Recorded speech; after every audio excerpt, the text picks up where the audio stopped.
G'day guys, Iceman here doing another quick review on my burnt bronze 44 mag DE for Wire, who's a new member of the forum, is looking at picking up one of these in a couple of weeks I think, and he was just asking about the finish on it, and so I thought I'd do a quick one for you. I've got more natural light coming in from the window here, and I've got a spotlight on it at the moment, which I'll turn off so you can see it in completely natural light. But just wanted to try and get the highlights for you a bit more, give you a close-up of it.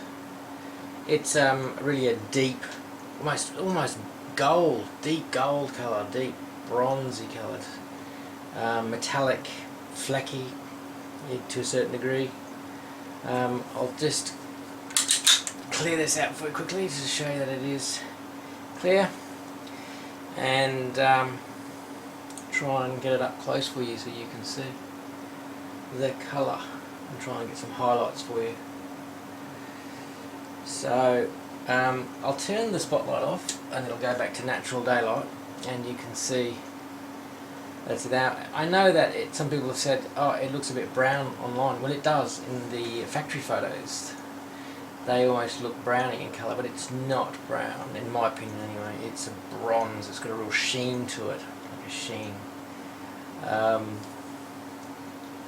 So I'm just turning it around there to try and catch some highlights for you. I'll just drop the barrel out for you so you can have a look at a bit closer maybe. So I hope that's catching the light for you a bit there. There's a nice colour there. So you will get a little bit of wear and tear underneath here. All these do, they wear in different parts depending on where they slightly make contact with the slide. You can see mine's wearing off a bit there, the Cerakote, but that's pretty normal. I've been told by MRI technical support that it's expected to wear in certain spots, as long as it's not visible above, that's fine. You can see where you can see some wear marks just there, where once again the slide makes contact just above the gas port.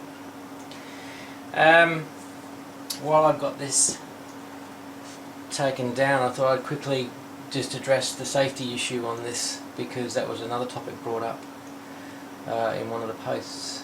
When this safety is engaged, it blocks the firing pin and disengages the trigger bar. Now, trigger bar is here. You can see these two prongs. When you push the safe down, it pushes down on these two, like so, and disengages it from the sear. So that's a safety feature also.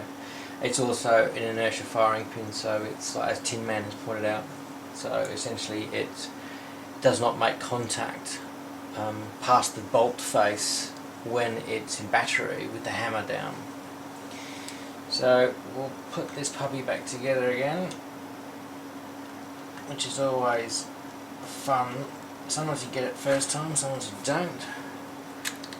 And she goes back into her guide slots down the bottom. You always check that. And then of course it's as simple as dropping her in, back in, done. She's ready to go. Now, I thought while I have this out, I'd show you another Desert Eagle. So there's my two Desert Eagles together. One's Israeli. The Israeli is the brushed chrome and the MRI is the burnt bronze. I've moved my Vortex optic back over to my brushed chrome because that's what it was zeroed in originally, and I have some concerns possibly with it being screwed onto here, that it might wear away the Cerakote under here, and if I was to take it off later you might see a wear mark there. So I'm still going to experiment at the moment. I'm not convinced it will, because once this is locked in, it's pushed all the way forward against the Picatinny slots to absorb the recoil, and it shouldn't move at all. I haven't seen this move an inch, not even a mil, not even a millimetre since it's been put on here. So I'll probably move it between the two until I've done some testing. But to answer Wyatt's question regarding the Vortex, I found it to be superb. It is not a cheap bit of kit. That's $700 odd, and but that's a 30MA reflex, which I love. So the difference between these two, essentially they're the same pistol. I'm happy that I've both got the Teardrop Safety. One's got flutes, one doesn't. And this is a one-piece barrel, this is a two-piece barrel with the seam just here, which you can see.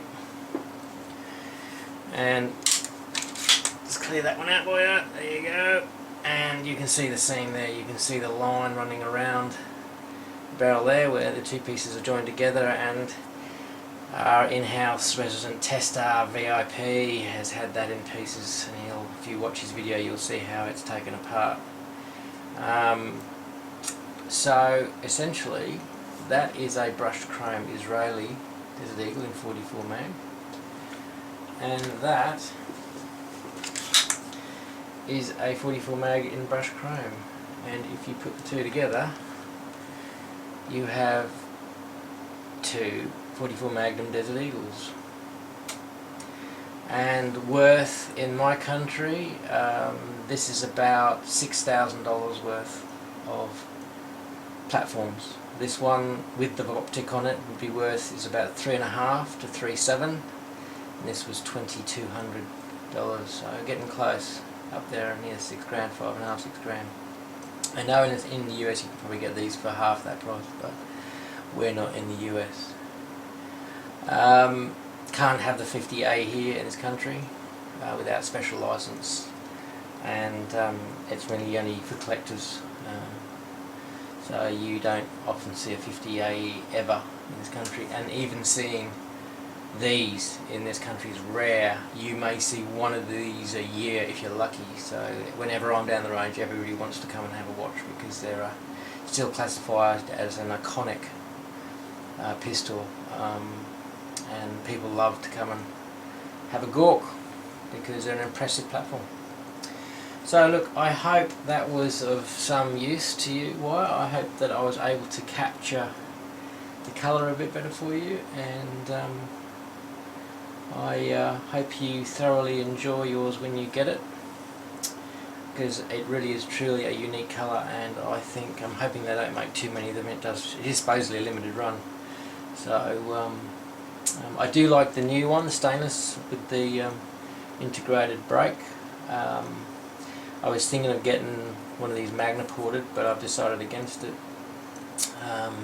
I don't like the rail down here. I've decided it's just a little bit overkill, and it detracts from what I believe to be the classic line, which is this line here of the Eagle. And by putting another one of these down here, you're sort of doubling up, and it sort of changes its appearance quite substantially, I believe. That's my opinion. Although I still like the stainless on it. I'd love it if they made it without this rail, extra rail, but with this integral brake. I think that would be a big hit. But for anybody who's hunting, that's going to be a bonus, because they can get their torch on there and whatever they want. You can even put a laser on it or whatever. So anyway, Happy New Year, guys. Hope that was of benefit to you. Cheers.